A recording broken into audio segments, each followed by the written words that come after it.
కదా అహంకారంతో విర్రవీగే బల్లాల దేవ లాస్ట్కి ఎట్లా పతనమైందో నువ్వే చూపించినావు కదా. మరి అలా నువ్వు కూడా అదే అహంకార ధోరణితో పోతే మాత్రం నీ పతనం కూడా ఖాయమని చెప్పి ఈ సందర్భంగా తెలియజేస్తూ, మరి హిందువుల మనోభావాలని కించపరిచే విధంగా ఎవరైనా ప్రయత్నం చేస్తే మాత్రం బిడ్డ బాగుండదు.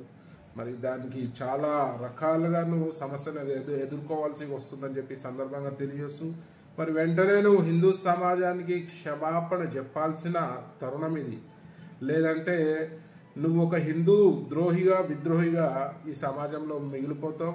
నీ ఎంత టాలెంట్ ఉన్నా కూడా పనిచేయదు. ఎందుకంటే ఒకసారి హిందూ సమాజం విద్వేషిస్తే నీ బ్రతుకు హీరో నుంచి జీరో అవుతుందని ఈ సందర్భంగా తెలియజేస్తూ వెంటనే నువ్వు క్షమాపణ చెప్పాలని చెప్పి నేను డిమాండ్ చేస్తున్నా. జై శ్రీరామ్.